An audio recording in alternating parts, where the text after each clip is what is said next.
Well, I feel like we're way ahead of the curve as far as our culture is concerned. I think where we are usually takes a program, 5 or 6 or 7 years to get to that point.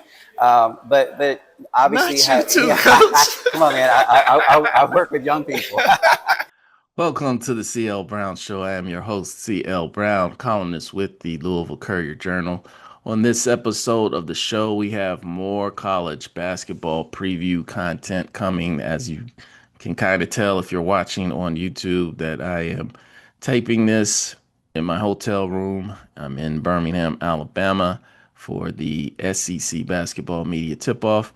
So to that end, I'm going to be joined by University of Kentucky women's basketball coach Kenny Brooks and University of Kentucky men's basketball guard Denzel Aberdeen.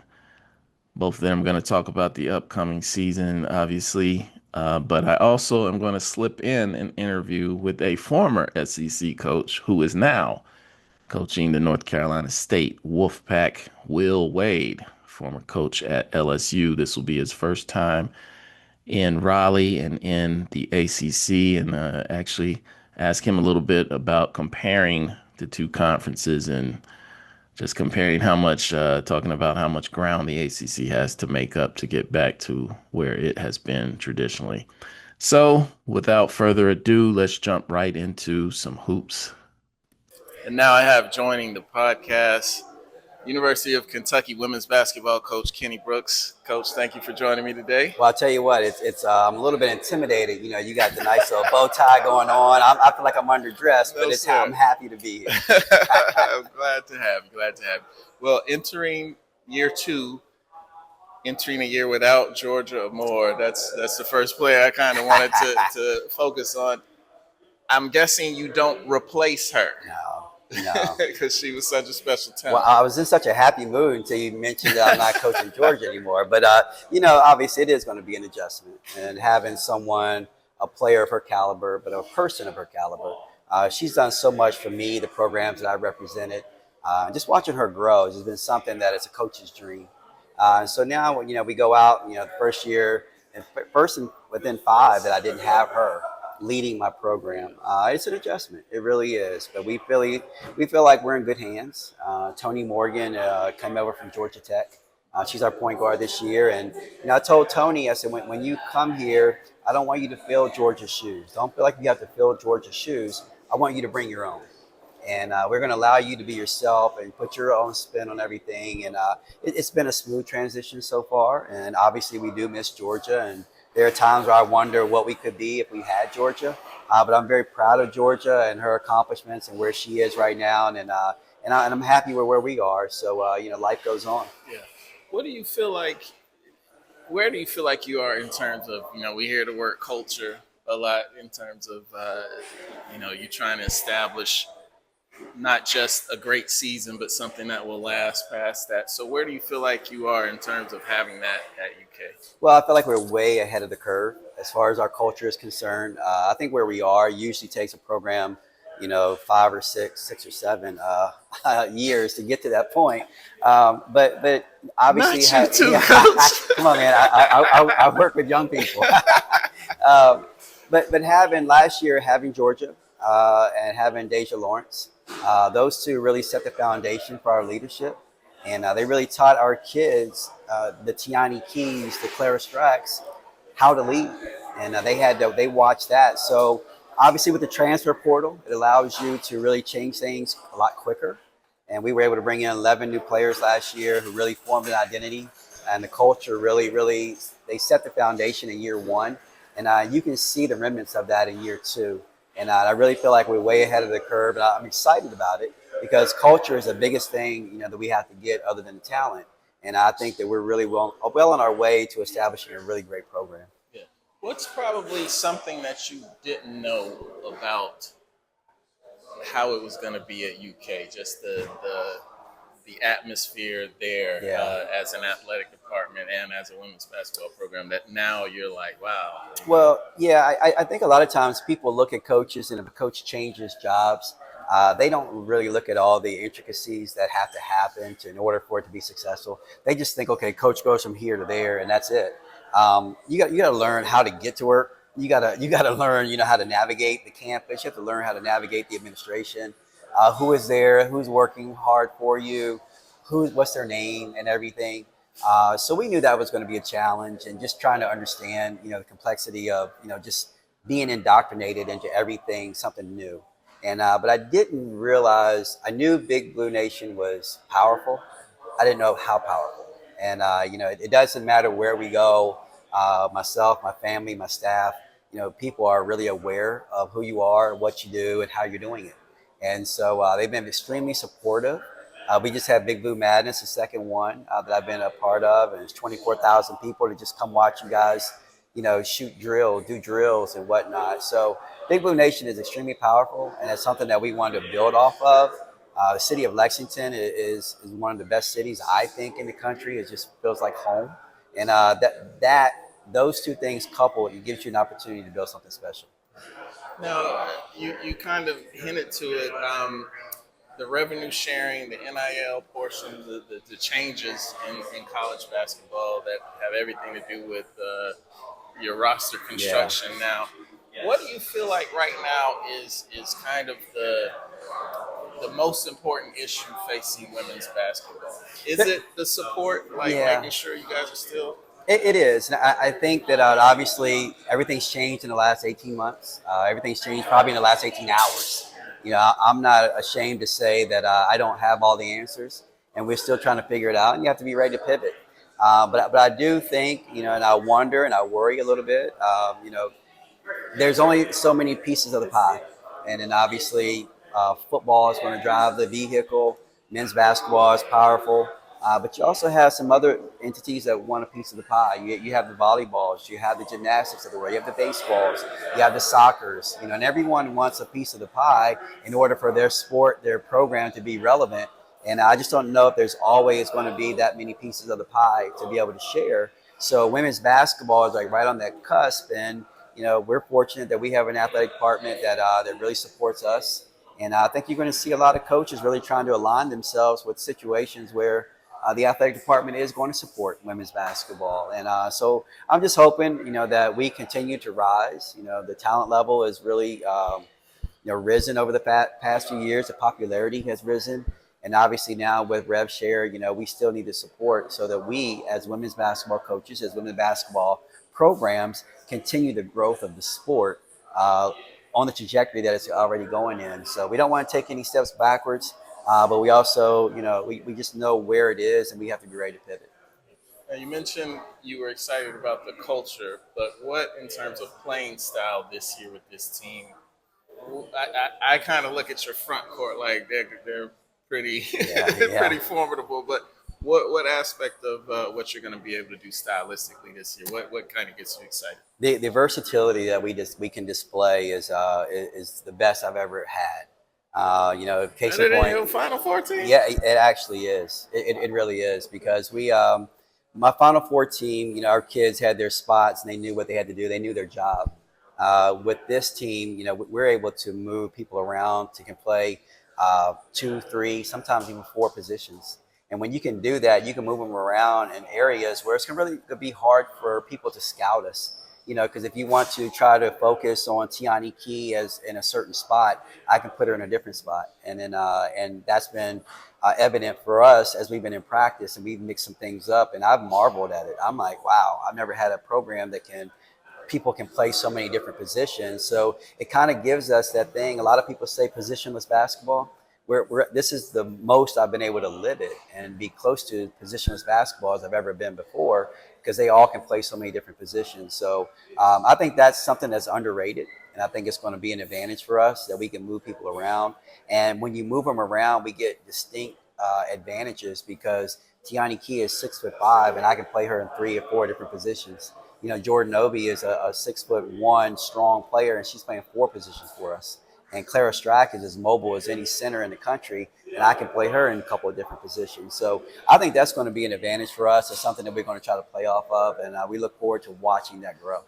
Now, is that closer to the style that you want to play? Because it seems like with your past teams, you've kind of adapted how you play how you need to play. Yeah. You play how your talent dictates you play. But is this going to be the style that you want to play all the time? Yeah, you know what? I'm not Gino. I'm not Don. We haven't been able to establish ourselves to the point where you can really handpick exactly what you want. We're getting there. But like this is kind of falling into our lap. And when you get a mobile 6'5" center like a Clara Strack, and she can do so many different things, you want to take advantage of it. You look at Tiani Key, and she can do so many different things. Amelia Hassett can play so many different positions for us at 6'4", and it's just I love it.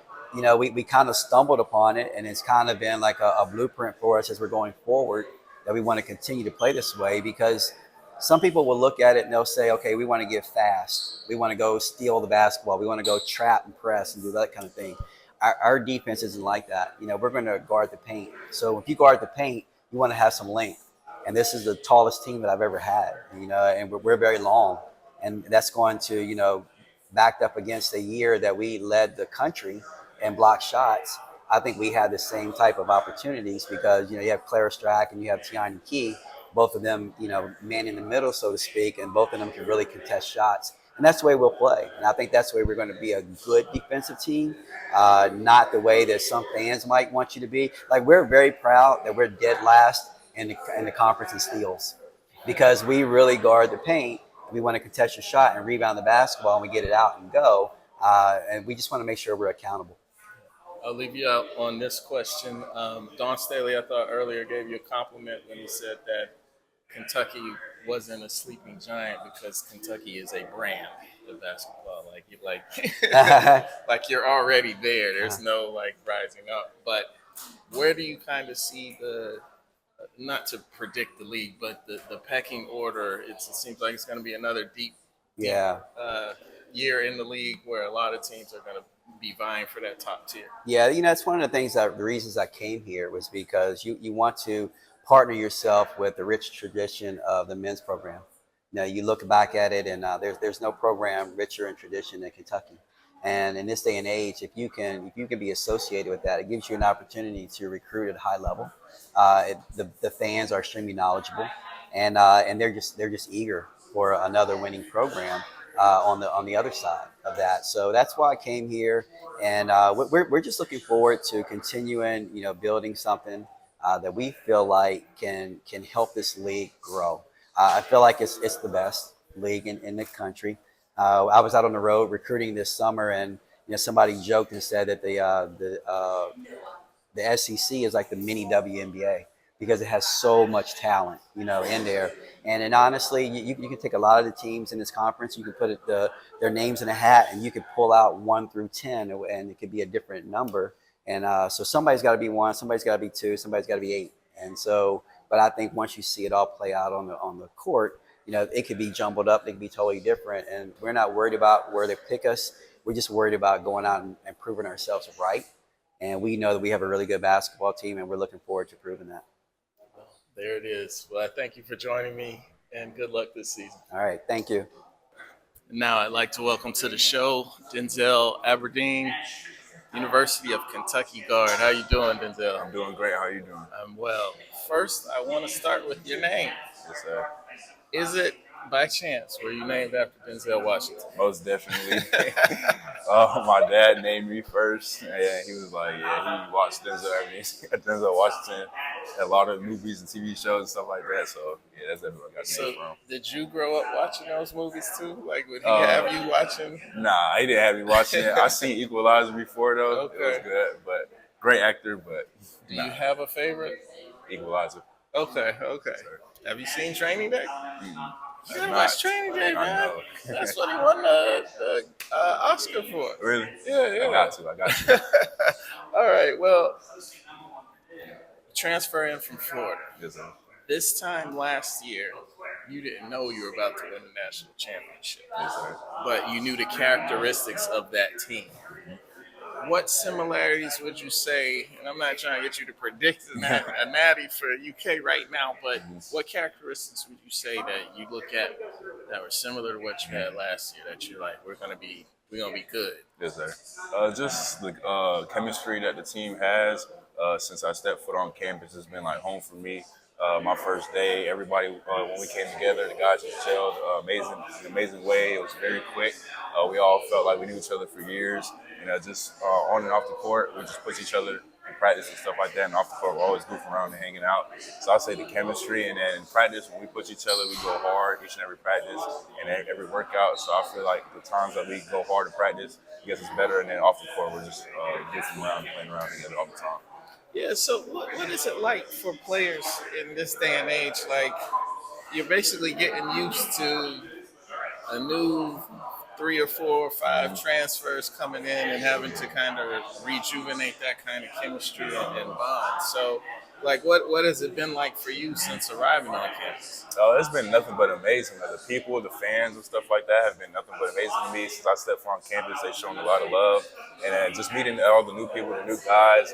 When we had our first meeting together, we all after that meeting, we all decided to hang out, go watch a movie and stuff together, go play bowling and stuff like that. We did little activities that brought us together, play video games and stuff. So I mean, it was amazing. Like the very first week, I felt like I knew everybody, like I've known them for years. And so that's just the chemistry and the type of group Coach Pope recruited. And then obviously the returners that came back, they brought us in like home and taught us the ropes of how Kentucky is and how Kentucky basketball is. It's been nothing but amazing so far. What's probably the craziest thing about being a UK basketball player that you discovered? Like something that just made you go like, man, I can't believe this. Yeah, just seeing all the legendary names that came through, all the former players on the walls and stuff like that. When you walk through the practice facility or the Rupp Arena, you just see all the people on the walls that made it to the league and made it where you want to go. That's just a surreal moment, and you're like, wow, I'm actually here. And then just the fans also, when you walk on campus, you can't even take 2 steps without someone stopping you asking for an autograph. So the fan base is amazing. It's one of the best in the country. And I'm just so glad to be here. Yeah. Speaking of, pardon the pun, the wall, but I know John Wall was back. I know Rajon Rondo has been back. What is it like just interacting and seeing those guys want to give back to the program, although obviously they're no longer playing?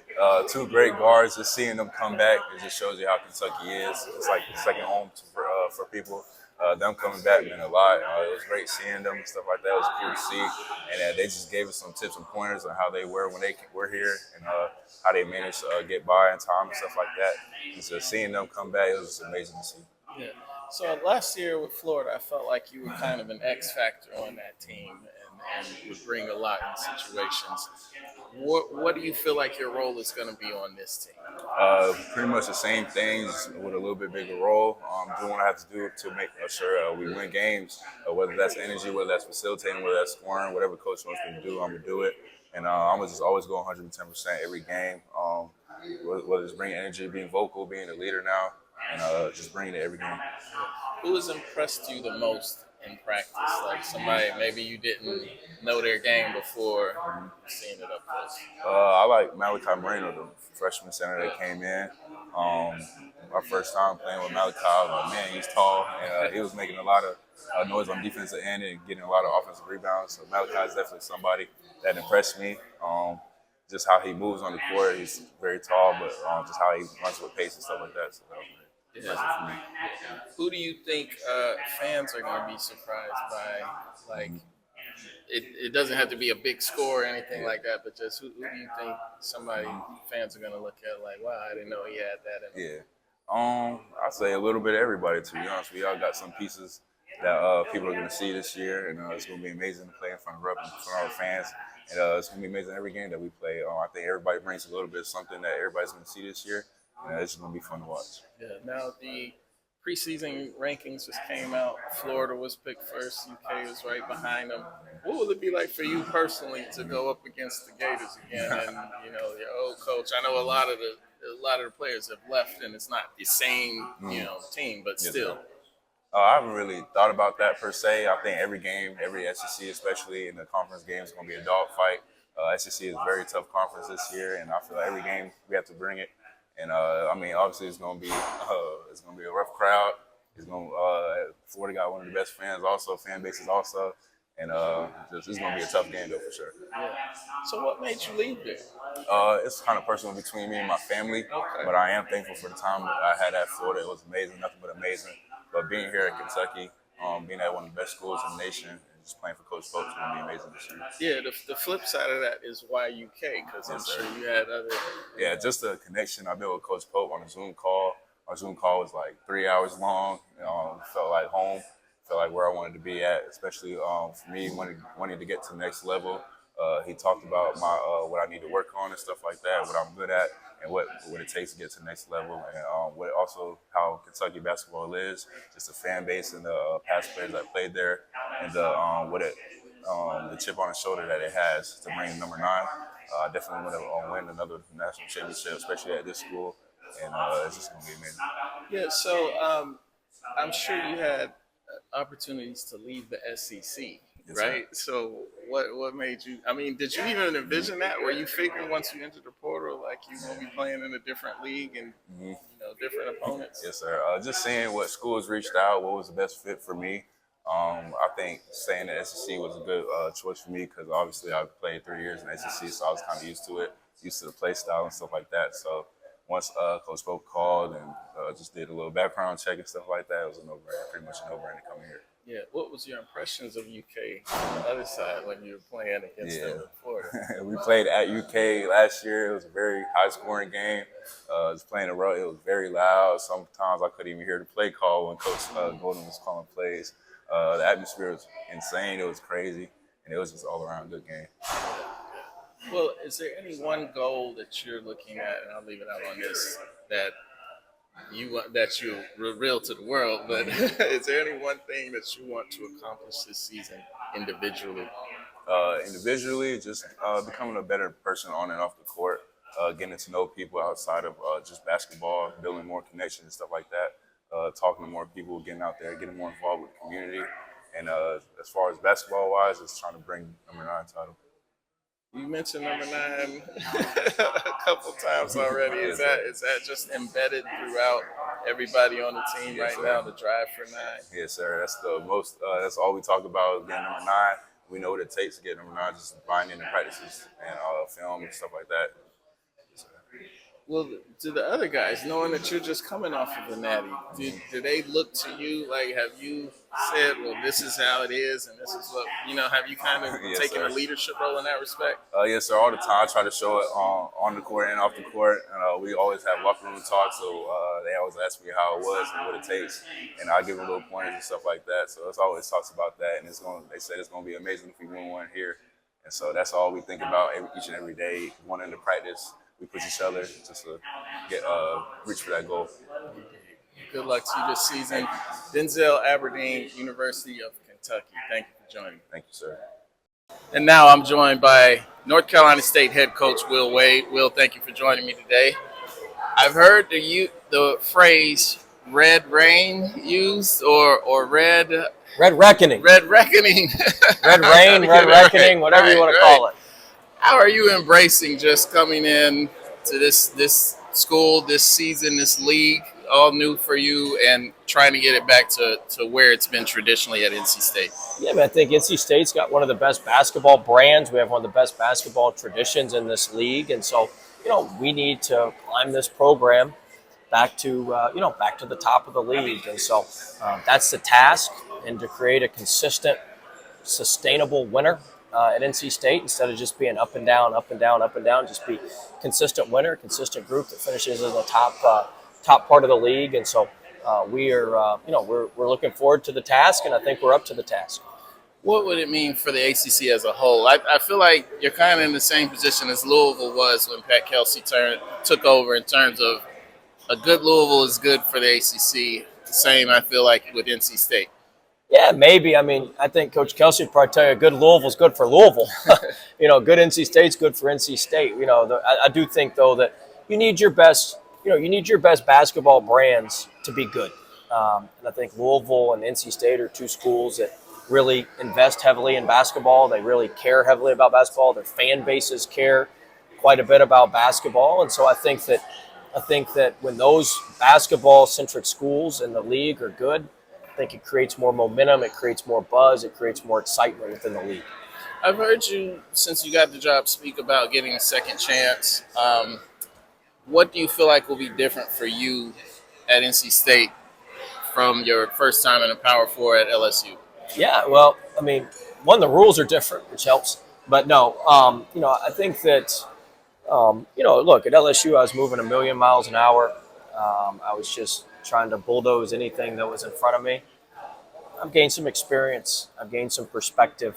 I've been knocked down, and I feel like now that I have a better sense of, hey, look, there's a way to be confident without stepping overboard and being arrogant and making,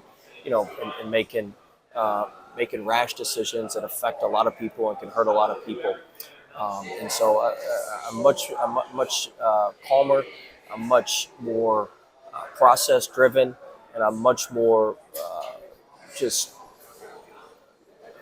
everything's a little more planned out than it was. And so I think with that, the planning and the thinking gives you a little bit more clarity on what you're doing. And I feel like that, because of the adversity, because of everything I went through there, I'll be better at NC State.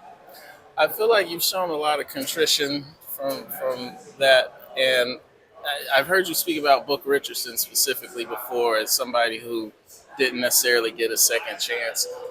Given that everything has changed rules-wise, They should all get. This is crazy. I mean, it's crazy. Book, Lamont Evans. I mean, these guys. Tony Bland's been able to get back in, and some of these guys. But it's ridiculous. I mean, Book's doing a great job with this program, with his high school program right now. This is ridiculous. I feel bad that some of us have gotten second chances, and these guys are still got years left on their show causes. Like, I mean, come on. I mean, everything's out there, in the open now. And you look at Book and those guys. Some of them didn't even the NCAA just hammered them without them even giving their side of the story on some stuff. They say, well, they had their opportunity to do it. Well, they were there's a lot of other things that were going on that were involved in the whole deal. So, I think, look, the NCAA, if they're not careful, if they can't win some of these lawsuits, they're just going to be an event planning organization here in a little bit. But, I think that the world's moved on. Basketball's different now. Everything's different. They should wipe the slate clean. Book should be, a college assistant. Lamont Evans should be a college assistant. I think that it's very disheartening what they've had to go through for very little. Yeah. Now, I feel like when you left the SEC, it was on the rise. I would say talent-wise right now, I would take that as the best league in college basketball. What does the ACC have to do to get back to that? I don't know. We'll see. Look, the SEC had a good year last year. They've really, really invested. But I think the ACC, you look at a lot of our teams, we invested in the portal. There's 6 to 8 teams in our league that spent $8-9+ million total on their rosters. I think you probably had 2 or 3 last year who did that. And so I think the ACC's invested. I think the ACC's all in. And look, your league and all that stuff is only as good as the players that are in it. And so I think we've got good players, and now it's on us. We got to go win some non-conference games. Where do you find, since everybody can pay, get transfers, all that good stuff, where do you find the edge? Like, is there such thing as finding that diamond in the rough? Well, there's some things you can do to find some diamonds in the rough, but I think the edge is your relationships. People have to trust you still. There's still recruitment. The money's not that different. And if you're the highest paid person on every player, you're going to run out of money pretty quick. You're not, you may have a starting 5. That's about it. You're not going to have any depth. So, you're still going to have relationships and still going to be able to, to have people trust you and trust that you're going to do what you say you're going to do. Yeah, I wanted to talk to you, too, about Darian Williams, the Texas Tech transfer. What kind of role do you see him playing for this squad this year? Big role. He's a tremendous player. Averaged 21, 7, and 3 in the NCAA tournament for Tech. When his usage rate went up, we expect him to play with the high usage rate for us. And so we're really, really excited about him. I think he's one of the best players in the ACC and one of the best players nationally, and I'm excited for everybody to see it. And I want to ask you about Matt Abel, too, in terms of what he'll bring to the lineup. Matt's been phenomenal as a freshman. He's worked extremely hard. He can really shoot it. He can really score it. And I can't wait for everybody to see what we get to see every day in practice. All right. He is Will Wade, NC State University. Thank you for joining me today. Thank you. And now it's time for pickup lines, my favorite part of the show. Only when I do well the week before. And I did well last week. Went 4-1 picking these college football games against the spread. So let's continue that momentum into this week. We're going to start with Louisville is a 25.5-point favorite against Boston College. You would think the Cardinals coming off the big win at Miami last Friday, Boston College being being the worst team right now in the ACC, you would think that I would easily go with U of L in this situation, but I'm not. I'm going to take the points. Louisville did not cover against Eastern Kentucky at home. They did not cover against James Madison at home. I actually think that game ended up pushing with the final line that went out. And I also think they did not cover against Bowling Green at home. So you got these situations where it's a big spread and U of L doesn't cover. Plus, I feel like there's going to be a little bit of an emotional letdown coming off of that big win. I think Louisville wins the game easily, but 25.5 is a lot of points. And especially late in the game, I think there's been a pattern for U of L to kind of allow some late scores when the game is already decided. So this is one of those where they say, hold your nose and take the Eagles. That's what I'm going to do. Take Boston College. Moving on, Tennessee is a 9.5-point favorite at Kentucky. The Wildcats had that tough loss last week against Texas at home in overtime. But I think this week is a different animal. Tennessee is the highest scoring offense in the nation. They just got too much. I think even though Kentucky's defense is among the best in the SEC and they can really slow down this offense, I don't think that they're going to stop them outright, especially with UK's offense still kind of sputtering, for lack of a better word. So give me the Volunteers, lay the points in that one. Going to stay in the SEC for a big game in Death Valley. Texas A&M is a 2.5-point favorite at LSU. LSU is something like 18-1 in their last 19 home games at night. It's just a different environment there in the Bayou when they get a team at night, especially being a home underdog. Give me LSU. There's no way I'm gonna go against them in this situation. I think Texas A&M might be feeling a little chesty now that they're number 3 in the land. I think that's gonna bring them back down to earth a little bit. Got a big game in the American Athletic Conference. Big because not only that conference race, but big in potential college football playoff implications. South Florida is a 3.5-point favorite at Memphis. USF had the big win early on, and they went into Gainesville and beat Florida. Part of the reason why Billy Napier is now in the unemployment line. But I think Memphis has dominated this series at home, especially in their last 10 meetings. And I'm going to stick with the team that just seems to have USF's number. So give me another home dog. And I will take Memphis. And lastly, we'll close out again in the SEC.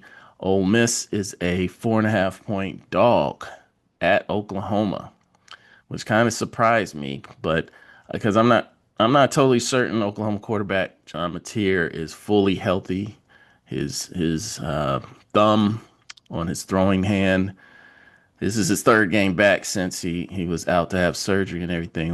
But I just he hasn't looked the same to me, and I think Ole Miss has too much firepower. I'm sticking with Ole Miss again, even though that was the only game I lost last week when they failed to cover against Georgia. So I'm going back to them. Fool me once, Ole Miss, Lane Kiffin, shame on me. So y'all better cover. That'll do it for pickup lines, and that will do it for another episode of the CL Brown Show. Thank you for tuning in. If you're watching on YouTube, please click on those subscribe buttons If you are listening to the audio on your Apple or Spotify podcast, wherever you get it, please also click that follow button. I'm asking a lot of my people listening to this show, but if you could leave a 5-star review, that also helps the algorithm, helps us get us out to more ears and eyes in this whole interwebs. So if you won't want to do any of that, you can always catch my columns at courier-journal.com, or just sit back, relax, wait till next Wednesday when a new episode will drop. We're going to continue with more college basketball preview material. Might even throw in an extra football interview. We'll see what happens. Thank you again for tuning in, and we'll be back next week.